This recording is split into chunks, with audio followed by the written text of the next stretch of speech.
Libre Comercio Radio. Libre Comercio Radio, un espacio de opinión, análisis e investigación del fascinante mundo de los negocios internacionales. Analizaremos propuestas, oportunidades y tendencias de actualidad del comercio exterior conjuntamente con especialistas invitados. Iniciamos.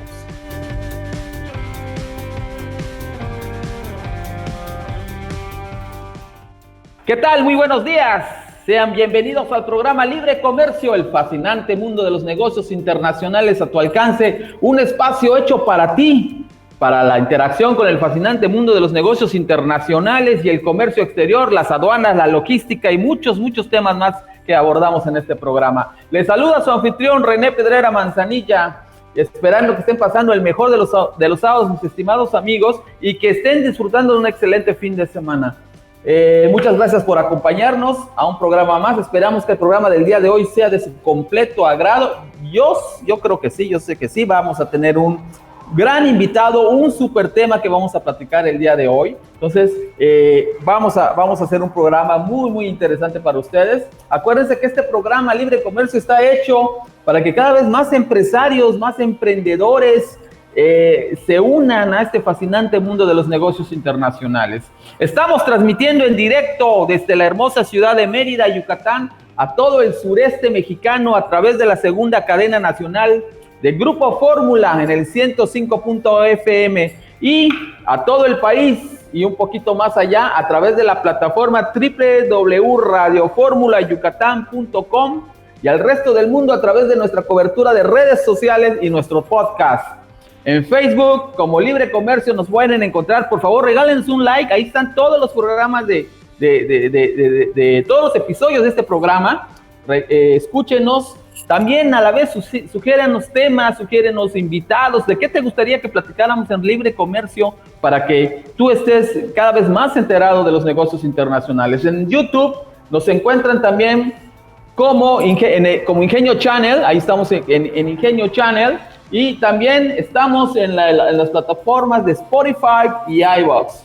El programa de hoy, bueno, pues promete ser un gran programa. Tenemos un súper invitado y temas muy interesantes, actuales, controversiales, sobre todo actuales, ¿no? Hoy vamos a platicar un tema muy interesante. Pero antes de presentarles a mi invitado, quiero mandar un fuerte y afectuoso saludo a quienes nos ven y escuchan a lo largo y ancho de la República Mexicana y a nuestros amigos en Estados Unidos, particularmente en Los Ángeles, Houston, McAllen, que nos han hecho llegar sus comentarios, Perú, Ecuador, Bolivia, Panamá, Chile. A todos ellos un fuerte abrazo. Bueno, pues, sin más preámbulo, quiero presentarles a mi invitado el día de hoy. Tengo el gusto y honor de darle la bienvenida al licenciado Eduardo Hernández Ruiz, desde la ciudad de Veracruz. Eduardo, ¿cómo estás? Muy buenas tardes, muy buenos días, bienvenido a Libre Comercio.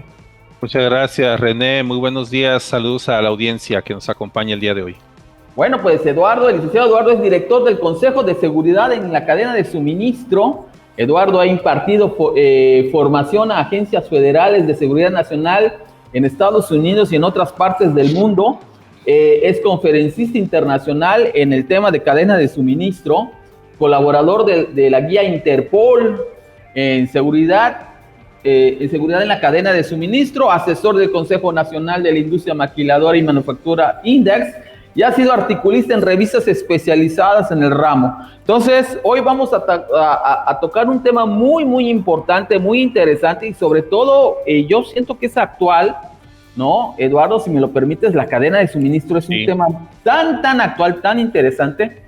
Y si tú mal no recuerdas, y mis estimados amigos si mal no recuerdan, allá de octubre del año pasado, del 2019, cuando empezábamos a escuchar que en China se comieron un murciélago y empezaba todo este tema, pues ahí nos empezamos a analizar el tema de la afectación en las cadenas de suministro, ¿no? Y cuando vemos empresas en China que se empezaron a paralizar, etcétera, yo creo que va a ser un gran tema y un tema relativo a las vacunas y al tema de distribución de vacunas que está pasando actualmente. No se vayan, estimados amigos, nos vamos a un corte comercial y estamos regresando en breve a Libre Comercio. En un momento regresamos. Libre Comercio Radio, el comercio exterior a tu alcance.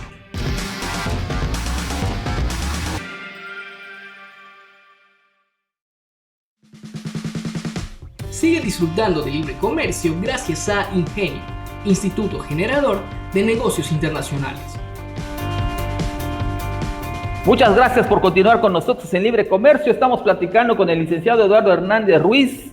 Él es director del Consejo de Seguridad en la Cadena de Suministro. Mi estimado Eduardo, pues te reitero el agradecimiento y el hecho que hayas aceptado estar con nosotros esta mañana de sábado en Libre Comercio.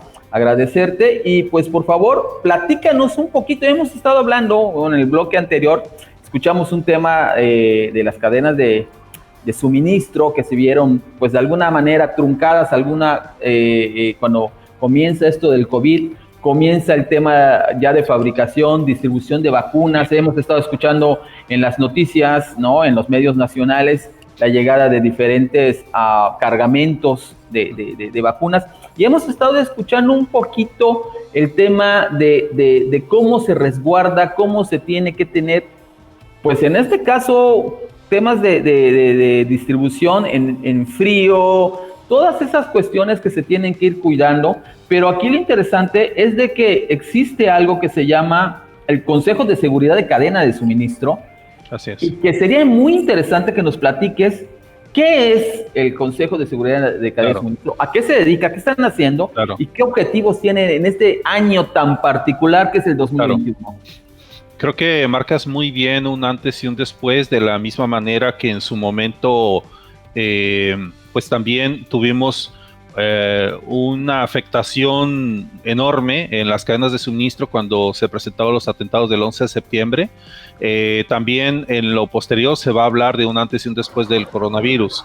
Nosotros como consejo estamos estructurados en una organización que trabaja en proyectos tripartita. ¿Qué significa esto? O es que en esquema tríada. Involucramos al sector gobierno, involucramos al sector académico, no solamente de México, sino de distintos países, como ya los iremos comentando más adelante, pero especialmente trabajamos con la cúpula empresarial. ¿Y esto a quién me refiero?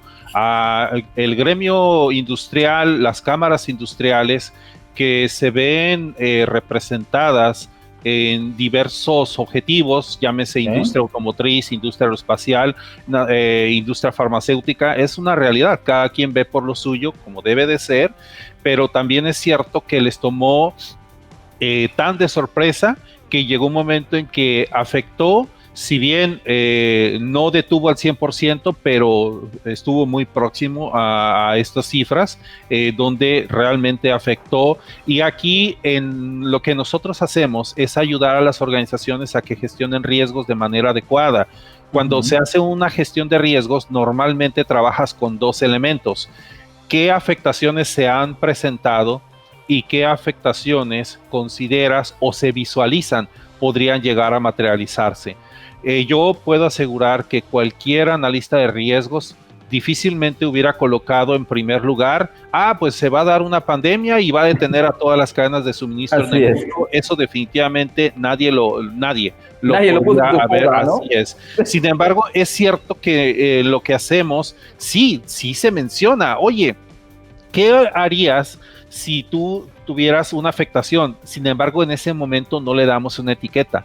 Lo que nosotros hacemos es, vamos a trabajar con escenarios. Los escenarios se trabajan con escenarios con personas, escenarios con instalaciones, escenarios y aquí entra uno de ellos, una afectación de salud pública que pueda afectar directamente a tu personal o que pueda afectar a tus proveedores.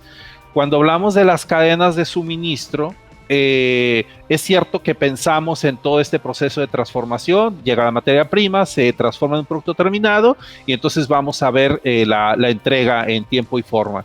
Pero aquí lo que yo menciono es, está bien, sí, efectivamente corresponde a la cadena de suministro, pero vamos a ir más allá. Claro. En realidad todas las organizaciones tienen una cadena de suministro, estén o no conscientes, la tienen. Un hotel, un restaurante, un hospital, todos tienen una cadena de suministro. De lo que normalmente nosotros ayudamos a las organizaciones es que utilicen normas internacionales, como es el caso concreto de ISO, para que ellos se apoyen a cubrir algún área de oportunidad. Cuando trabajamos en las cadenas de suministro, siempre nos estamos enfocando a, ¿cómo vamos a lograr que estas metodologías que les presentamos, ellos les va a servir para alcanzar sus objetivos.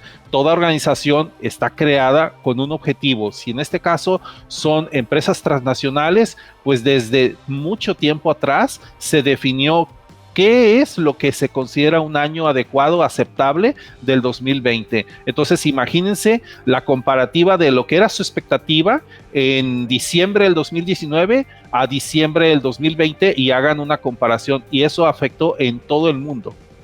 No, eso que comentas, Eduardo, pues es muy interesante. Y hay algo que quiero yo recalcar, ¿no? El tema de que tú comentas de que todas las empresas tenemos una cadena de suministro y a veces no la tenemos bien identificada, es más, a veces ni la conocemos, ¿no? Y qué importante es esto, porque de esta identificación de estos eslabones de la cadena de suministro es lo que te va a generar, pues, un marco normativo interno o un marco de protocolos internos para tener una actuación adecuada y que tengas modelos de preventivos y no modelos reactivos, que es lo que le pasó al 95% de las empresas a nivel mundial hoy por hoy con el tema de la pandemia, ¿no? Entonces, qué importante es identificar tu cadena de suministro. Y como tú bien lo dices, puede ser un hotel, puede ser un restaurante, puede ser, no sé, muchísimas otras tipos de empresas, y tener identificada esa cadena de suministro te va a ayudar a reducir pues todo esto que dices, ¿no? Una gestión de riesgos a tu favor. Y platícanos un poquito, este 2021, ¿cómo lo visualizan ustedes desde el Consejo de Seguridad en la Cadena? Bueno, tomamos como referencia estudios que se han compartido, por ejemplo, del Foro Económico Mundial, donde hace una serie de pronósticos de que vamos a continuar con este tema de la pandemia. Entonces surge una palabra que seguramente tú también la has escuchado y que de repente ya se volvió moda, que es la continuidad de las operaciones. Exactamente. Cuando tú empiezas a utilizar normas, y voy a citar la primera, que es ISO 28000, Sistema de Gestión de Seguridad en la Cadena de Suministro, que fue creada desde el 2007 para apoyar lo que próximamente se daría a conocer como operador económico autorizado desde la Organización Mundial de Aduanas. El objetivo de esta norma fue crear un idioma en común. Es decir, imagínate, si en nuestra propia familia a veces no nos ponemos de acuerdo, ahora, ¿qué sucede con una organización que tiene presencia en 100 países? No, cada país tiene una particularidad, entiende las cosas de forma distinta. Entonces, ¿cómo logras que estas empresas empiecen a decir, ok, en esto tenemos que hablar un solo idioma, todos aquellos que participemos? Entonces, ese algo, desde el 2007 se ha utilizado ISO 28000. ¿Y qué sucede? Cuando das lectura a la norma, empiezas a entender que hay una serie de términos muy específicos, y voy a mencionar dos de ellos, que solo mencionarlos no te dicen nada. Es aguas arriba, aguas abajo. Cuando te empiezas a, digamos, familiarizar con esta norma, te das cuenta que necesitas tener la visibilidad de la cadena completa. Exactamente. Entonces, se segmenta. Aguas arriba se refiere a que tú hagas una descripción de todos aquellos eslabones que participan en tu cadena, entiéndase socios comerciales, de la cadena de insumos. La proveeduría. Todo que tú vas a recibir, exactamente. Después, cuando ya tienes ese insumo, que lo vas a transformar, le vas a dar un valor agregado, ese mapeo de procesos se conoce como core business, es decir, propiamente es lo que tú haces, ¿verdad? Ok, cuando ya tienes tu producto terminado, entonces está el siguiente concepto, que es aguas abajo, que es la cadena de distribución. ¿De acuerdo? Muy bien, entonces sí estamos conscientes que vamos a necesitar de apoyarnos de socios comerciales. La norma menciona, lo primero que tienes que identificar es el riesgo inherente, es decir, el riesgo que representa tu sola actividad.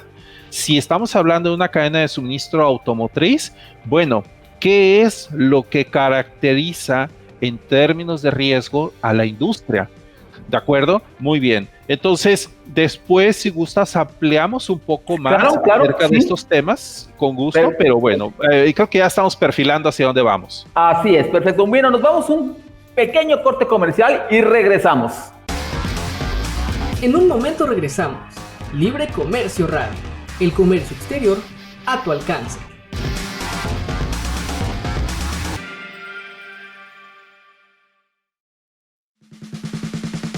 Sigue disfrutando de libre comercio gracias a Ingenio, Instituto Generador de Negocios Internacionales.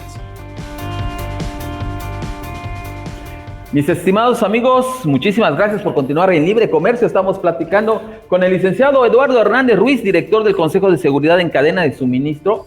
Temas muy interesantes.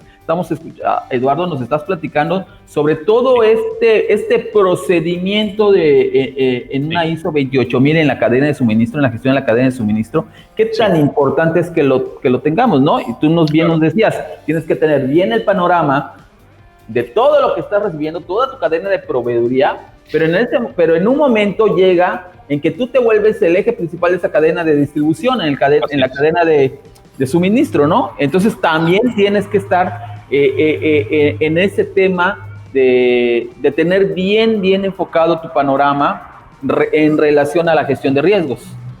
Es correcto, así es. Mencionaba que el tema concreto de ISO 28000 se enfoca precisamente en la importancia de gestionar riesgos en cada eslabón, en cada socio comercial. Vamos a trasladarnos un poco en el papel del socio comercial. Y vamos a darle nombre. Vamos a imaginar que estamos tratando con un transportista. Okay. El transportista, cuando tú desarrollas un modelo, no se debe reducir a tus 4 paredes y a tu propio personal, porque muchos confunden que eso es seguridad en la cadena logística y no es así. No depende de qué tan alto sea el muro ni cuántas cámaras tengas en tu instalación. Depende de la confiabilidad con la que se van a manejar a quienes estás contratando, que son una extensión de tu cadena, y en algo tan relevante como es el caso del transporte, si una empresa de transporte sabe de que existe esta norma ISO 28000, y seguramente en esta entrevista se van a empezar a enterar, pero se cuestiona, bueno, no conozco nada al respecto, ¿qué es lo mínimo que yo debería de saber? Bueno, es una norma que fue creado para todas las organizaciones. Ya mencioné que no se limita nada más en el ámbito de la cadena logística, que ahí sí aplicaría el que se reduce nada más a este ciclo de transformación y entrega. Va más allá. Pero entonces los transportistas lo primero que deben de saber es qué riesgo es el que ellos representan. Es decir, cuestionarse, ¿qué riesgo represento para quien me contrata? ¿Dónde está el riesgo? El riesgo de que tu proceso de contratar personal no es el adecuado. El riesgo en aspectos mecánicos porque tus unidades se van a quedar a medio camino. Entonces, esa parte del riesgo, es cierto, tiene y ha sido bastante el avance que se ha tenido en últimas fechas, porque pues estas normas que, por ejemplo, en el caso de ISO 28000, que participan 42 países con voz y voto, y México es uno de ellos. Cuando están revisando estas actualizaciones, siempre están cuestionando cómo podría transmitirse de tal forma que el transportista, el agente aduanal, el operador logístico, las empresas que participan en actividades marítimas, aéreas, aquellas que trabajan en ámbito ferroviario, terrestre, hablen un mismo idioma. Bueno, el primer trabajo que tienen que realizar es conocer sus propias limitantes. Cuando tú trabajas con riesgos, normalmente lo importante no es tanto realizar esa famosa matriz que es visual y te ayuda a observar y ser consciente, sino las acciones que la acompañan. Una matriz de riesgos es solamente una parte, es un porcentaje de todo el trabajo que tienes que hacer. El reto en todo caso está cuando empiezas a involucrar a cada una de las áreas. Por ejemplo, preguntan de una certificación nueva, sí, ¿de qué se va a tratar la certificación? De seguridad. Ah, pues tenemos un responsable de seguridad, a mí no me estén hablando, y no es así. ISO 28000 te dice, riesgos hay en el área de almacén, hay en el área de logística, en el área de sistemas, en el área de recursos humanos, naturalmente en todo lo que tenga que ver con la operación diaria, y sobre todo cuando interactúas cuando estás contratando a alguien. Tú debes de identificar la capacidad de respuesta que tenga ante una adversidad cada una de tus organizaciones contratadas. De eso depende algo que llamamos continuidad en la operación. Al final, lo importante de la seguridad en la cadena de suministro quizás no es eso, no es de que tengas más guardias, más cámaras, y es que eso ya es obsoleto. Lo importante es que tengas una confianza plena y que estás seguro que esa capacidad ante una adversidad como la que estamos viviendo no impida tu propia operación. Exactamente, que no se vea sesgada tu operación por esto. Y Eduardo, tengo una pregunta, pero creo que ya la respondiste en el tema de lo que estamos platicando sobre la ISO 28000. ¿Quién sería relevante que la implementara? ¿Qué empresa o qué industria sería relevante? Yo creo que tú lo has contestado, ¿no? Lo hemos platicado. Yo creo que toda empresa es importante que tenga esta certificación, o al menos tenga un modelo de certificación que te pueda o que te permita lo que tú bien dices, ¿no? Conocer tus riesgos y no tener afectaciones de continuidad. Creo que aquí vamos a entrar a otro tema que también es muy común que se da en nuestro país, que yo le he llamado la ilusión de la certificación. Y fíjate qué interesante. ¿Estás de acuerdo que la industria, sobre todo en todo lo que involucra el que se produce un producto y va a traspasar una frontera y que se va a enfrentar con una serie de exigencias, esas exigencias también te hablan de certificados?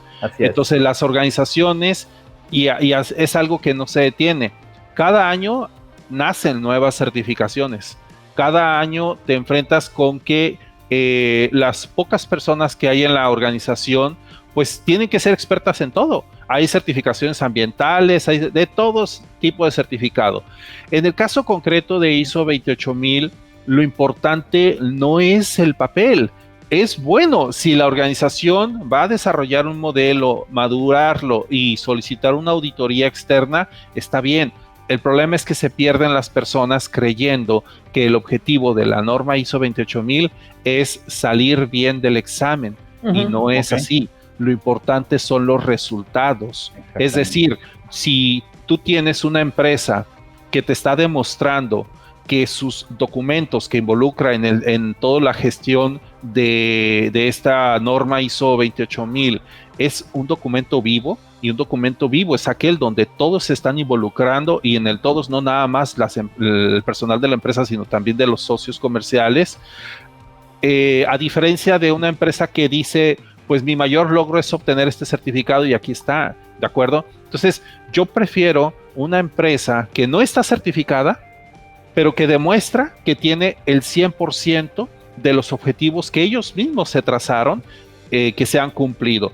Todos los sistemas de ISO se manejan en 4 etapas, que es la planeación, la implementación, la auditoría y la mejora continua. Y la ventaja es de que, por ejemplo, en la industria automotriz, que se utiliza la norma IATF 16949. Si tú te vas en el apartado 6 que te habla de riesgo, es que es así. Agarras la ISO 9001 de calidad y nuevamente te habla de riesgos y oportunidades. En ISO 28000 es la misma historia, ¿de acuerdo? Hay muchos elementos que a mí me gustaría que las personas se familiarizaran. Créeme que es común que haya un rechazo, se perciba como algo que no sirve. He escuchado inclusive en personas que aseguran que las normas de este tipo no le dan ningún resultado, y yo puedo demostrar con hechos que es todo lo contrario. Si llega al grado de que el sistema trabaja para la empresa y no la empresa trabaja para el sistema, que es lo que muchas veces sucede, entonces los resultados serían distintos. Sí, de alguna manera, Eduardo, coincido completamente contigo, y un par de palabras que comentaste, que creo que es el objetivo final de toda certificación o de toda implementación de procesos, ¿no? Que es la mejora continua, ¿no? Como tú bien dices, si nada más estoy trabajando para una certificación, para tener el diploma, para presumirle a mis clientes cuando entren, ¿no? Y solamente se va a implementar o se va a recuperar en el momento de una auditoría, pues de alguna manera eres muy incongruente en la cuestión de como empresa, ¿no? Correcto. El tema es la implementación, sea o no a través de una certificación, pero la implementación de procesos para lograr esto, el objetivo de una mejora continua. Y al final de cuentas, la mejora continua, pues como tú bien dices, algunas empresas dicen, híjole, una certificación me va a costar dinero, me va a costar tiempo, me va a costar cambiar algunos modelos de trabajo que tengo, ¿no? Sí, porque muchos empresarios ubican a una certificación como algo tan cuadrado que se queda en eso, ¿no? Y una certificación es monetizable completamente. ¿Por qué? Porque mejoras todos tus procesos, ¿no? Y con eso logras, pues, tener un margen más amplio de operación, un margen más amplio comercial. Si me lo permiten, nos vamos a ir a un breve corte comercial y vamos a regresar para seguir platicando con Eduardo de ese interesante tema. En un momento regresamos. Libre Comercio Radio. El comercio exterior a tu alcance.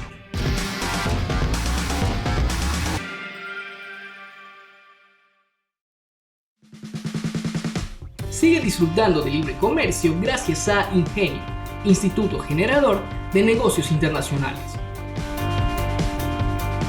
Muchísimas gracias por continuar en Libre Comercio. Estamos platicando con el licenciado Eduardo Hernández Ruiz desde la ciudad de Poza Rica, Veracruz.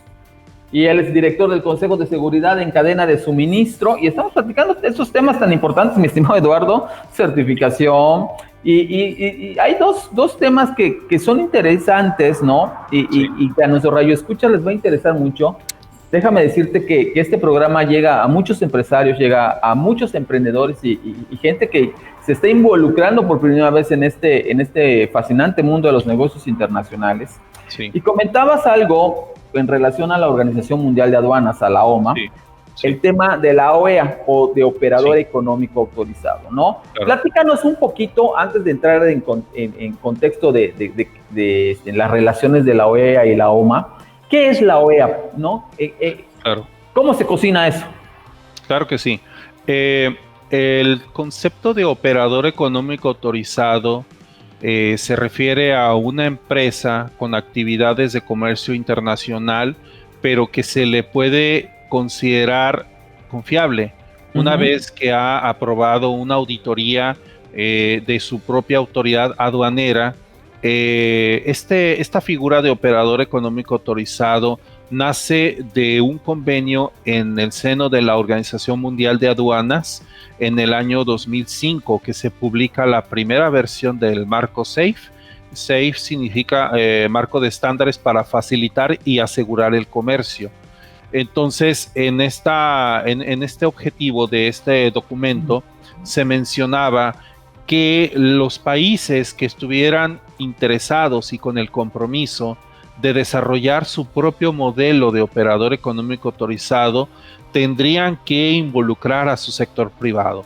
Cuando das lectura al marco SAFE, te habla en esa versión del 2005 solamente de 2 pilares. En la versión 2015 se agrega un tercer pilar. ¿Qué son estos pilares?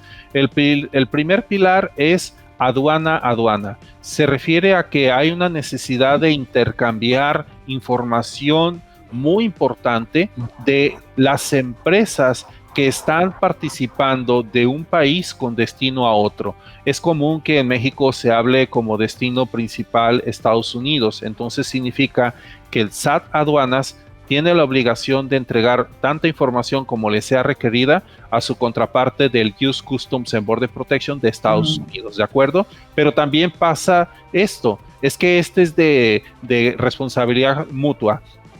Estados Unidos, al ser parte de este protocolo, también tiene la obligación de compartir información a esos países donde se destine cualquier producto fabricado, y entonces multiplícalo por la gran cantidad de países que al día de hoy tienen. De los 182 miembros que tiene actualmente la Organización Mundial de Aduanas, 85 de ellos ya tienen un modelo maduro, o sea, ya desarrollado por completo, pero cada vez son más que se están involucrando, convencidos que este es un esquema precisamente para depurar quiénes son los que están interviniendo, y que afortunadamente de esos 182 miembros que corresponde en la Organización Mundial de Aduanas, se representa el 98% de todo el comercio internacional que circula en el mundo. El operador económico autorizado tiene una serie de aspectos que se podría dividir en tres, que son los elementos fiscales, los elementos aduaneros y los elementos de seguridad. En los elementos fiscales se refiere a que esas empresas que deseen iniciarse y ser aceptadas por su respectiva autoridad aduanera, tiene que demostrar un historial aceptable de que ha cumplido con sus obligaciones de pago de impuestos. Nunca ha sido sancionado, nunca ha tenido un problema que represente riesgo. Cuando estamos trabajando con operadores económicos autorizados en una conversación a nivel autoridad, se habla de operadores de alto riesgo, que son aquellas empresas que no son conocidas, no son identificadas por la autoridad, sus productos no son conocidos, sus operaciones no son conocidas, no son declaradas. Entonces, naturalmente, una empresa que cae en este supuesto difícilmente va a recibir la certificación, ¿de acuerdo? Entonces, tiene que empezar a demostrar cuando, por ejemplo, al SAT tú ingresas una solicitud, pues en esta solicitud tienes que declarar cuántos años ha realizado usted operaciones de comercio exterior.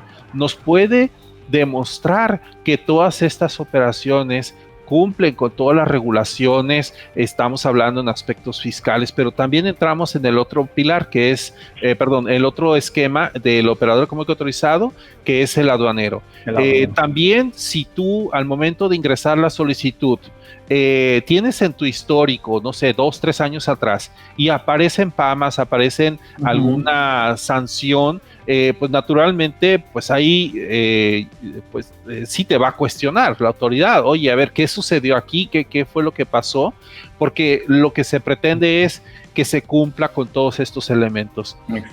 El último que dejamos, que no es el menos importante, de hecho es la esencia misma de todos estos programas, que es la seguridad en la cadena logística de suministro, es que las organizaciones demuestren que cumplen con todos los requisitos. En el caso de México, con lo que en el 2012 se dio a conocer como nuevo esquema de empresas certificadas, se publica en el 2012 42 requisitos dividido en 11 apartados, ¿de acuerdo? Pero yo mencionaba un tercer pilar. En el marco CEF 2015 se incluye otro que es aduana, otras entidades gubernamentales. ¿Por qué? Y aquí planteamos un supuesto. A ver, si la autoridad aduanera es la que publica los criterios o las reglas, la autoridad aduanera es la única que audita, y al finalizar la autoridad aduanera es la que certifica. Entonces ahí tenemos una cuestión en donde en el pilar 3 te dice, es importante que se involucren otras entidades de gobierno, que también genere una certeza en que efectivamente todas las empresas cumplen. El mejor de los casos que yo podría mencionar, desafortunadamente no es México, sino Colombia. En el caso de Colombia está la Dirección de Impuestos a Aduanas Nacionales, la DIAN, que es el equivalente al SAT. Ellos involucran a algo que se llama DIRAN-POLFA, que es Policía Fiscal Aduanera, donde la DIAN se encarga de auditar fiscal y aduanal, fin de la historia, pero la seguridad lo audita la Policía Fiscal, y si es un sector farmacéutico, involucra a la INVIMA, que es el Instituto de Vigilancia de Medicamentos, que sería el equivalente al COFEPRIS. Entonces, así más o menos es como ya se cumple con ese pilar tercero. Y hubo una entrevista que yo le hice al secretario general de la Organización Mundial de Aduanas, a Ricardo Treviño, que él mencionaba que este modelo de operador económico autorizado ya va a tener que entrar a una mejora, a una actualización, y se le va a dar a conocer como operador económico autorizado 2.0, precisamente porque ya hay muchos elementos que se consideran de aprendizaje, de buenas prácticas, de casos de éxito, que sí ha funcionado y que no ha funcionado desde la primera versión del operador económico autorizado. Entonces, hay muchos elementos, tú lo sabes, es muy extenso este tema. Sí. Trato de sintetizar para quienes nos escuchan y que agradezco también que se empiecen a interesar, y yo les haría la recomendación, si quien está en este momento es estudiante, independientemente de nivel licenciatura o a nivel maestría, definitivamente tan importante como lo es comprender todas las regulaciones aduaneras, fiscales, etcétera, debe de comprender que ya hoy en día una de las competencias esenciales es saber que todo lo que te enseñan en la universidad, pues le vamos a llamar como el mundo perfecto, porque sí, claro, ahí te van a decir, usted haga la planeación y vaya a entregar el producto que va a quedar muy bien y usted nunca va a tener ningún problema. Eso en la realidad no sucede. O sea, te tienes que empezar a concientizar que te vas a enfrentar a un mundo hostil, rudo, pero bueno, precisamente estás en una etapa donde te estás enterando de cómo se están dando las cosas. El comercio internacional se podría decir que ameritaría una revisión al plan de estudios cada año. No cada 10 años, cada año. Y yo veo muchas universidades que desafortunadamente sus planes de estudios no reflejan la actualidad de nuestros días. Y no solamente eso, Eduardo, no reflejan y en muchas ocasiones no implementan pues todo lo que viene acompañado a los procesos técnicos, los procesos de habilidades blandas, ¿no? Que es tan importante hoy por hoy en este tema yo tengo un muy buen amigo que a veces comenta, en ninguna universidad te enseñan o te entrenan para que te hablen a las 3 de la mañana, para que te digan, exacto, oye, el contenedor llegó con droga, ¿qué hacemos? Exactamente, ¿no? Exactamente. Que bueno, yo te puedo contestar eso de que se hace, pero bueno, creo que no es el tema del día de hoy, ¿verdad? Pues ya después lo platicamos. Así es. Oye, y esto tan importante que nos hablas del OEA 2.0, Eduardo, las empresas que hoy por hoy están certificadas OEA van a tener que entrar a esta nueva implementación, a esta nueva certificación, o el OEA actual va a ser una base ya para obtener el 2.0. Mira, vamos a plantearlo, pero en términos de línea de tiempo. En el 2016-2017, el CITIPAT, que ya tenía desde el 2002 que se creó de la certificación de Estados Unidos, se dieron cuenta que ya no reflejaba la realidad de esos días. Entonces decidieron hacer una transición a una nueva versión. En el CITIPAT original se hablaba de 9 apartados. Y con estas actualizaciones que ya se tienen al día de hoy como vigentes, se agregaron 3 apartados. Entonces, resulta que desde el 2012 al día de hoy, si tú comparas un perfil del operador económico autorizado del SAT del 2012 al del 2021, prácticamente no hay más diferencia que las referencias normativas, ¿de acuerdo? En lo que antes era el 3.8, hoy en día se habla del 7.1, okay, si acaso. Pero la esencia de todo el programa, la realidad es que no es que esté obsoleto, simplemente que necesita ser actualizado. ¿Cuáles son los 2 puntos más importantes que se tendrían que tomar en consideración para incluirlos en lo que podría ser una nueva versión de nuestro EA de México? Sería el primero de ellos, esto que acabo de mencionar, que son los 3 nuevos criterios del CITIPAT, que son ciberseguridad, que son seguridad corporativa y todo lo relacionado a la inocuidad en la cadena de suministro. Básicamente este sería como que el primer criterio. El segundo criterio sería el propio USMCA TEMEC, ¿de acuerdo? Hay varios elementos, por ejemplo, si tú observas en el USMCA en el apartado 7, te hablas precisamente de la facilitación del comercio, y en el 7.14 te habla de la gestión de riesgos. Exactamente. O sea, ya no puedes en este momento hablar de un proyecto. Inclusive observa la metodología de administración de proyectos del PMI, hay un apartado que te habla estrictamente de riesgos. Entonces, si tú empiezas a trasladar, a ver, aquí en México, si cada quien agarra su parte, la autoridad es, a ver, ¿cómo se están dando los cambios para mejorar y cuando se publique, porque eso ya lo anunció Ricardo, que este año se publica la nueva versión del barco Safe, precisamente donde se incluye todo esto que estoy comentando, estas mejoras. También se va a incluir las nuevas tecnologías que se están dando, que se van a incorporar a las aduanas, varios elementos que definitivamente mejoraría a nuestro sistema.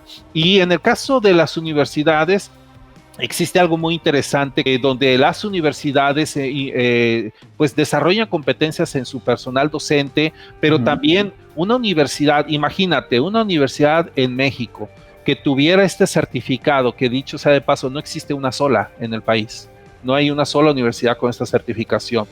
Significa que los egresados tendrían competencias reales de gestión de riesgos, de diseño de contramedidas y de continuidad de operaciones. Una contramedida es ese control preventivo que desarrollas, que es el resultado de haber identificado un riesgo o una amenaza que puede llegar inclusive a interrumpir tu operación. Las empresas operador económico autorizado, desde el 2012, en la guía de preguntas frecuentes, en la pregunta 45, dice cuál es el sistema que me recomienda el SAT para implementarlo y a la vez que me sirva para obtener el certificado EA ISO 28000. Y recientemente, en el 2017, Estados Unidos publica en su guía de riesgos, que es ISO 28000, la recomendación. La Organización Mundial de Aduanas publicó una guía dirigida a todos los países que se desglosa inclusive por cláusula cuáles de los requisitos que se tienen que solicitar a las empresas se resuelve precisamente haciendo uso de las normas ISO 28000 e ISO 31000. Mi estimado Eduardo, creo que nos has dejado con muchísima información para analizar, para analizar y pensar en una implementación, ¿no?, en las empresas. Hablar de un operador económico autorizado 2.0 es, yo creo, muy importante. Te agradezco mucho el haber estado el día de hoy con nosotros. Quedaron muchas preguntas en el tintero. Creo que vamos a tener que agendar un nuevo programa. Te agradezco mucho, Eduardo, el haber estado con nosotros. Y les agradezco a todos ustedes haber estado hoy con nosotros. Los escuchamos, nos vemos la próxima semana en otro interesante tema en Libre Comercio. ¡Hasta la próxima! Aquí termina Libre Comercio Radio, pero te esperamos la próxima semana para abordar más temas relacionados con el comercio exterior. Contenido y conducción, René Pedrera Manzanilla. Producción general, Ángel Salazar. Este programa fue traído a ti por Ingenio, Instituto Generador de Negocios Internacionales.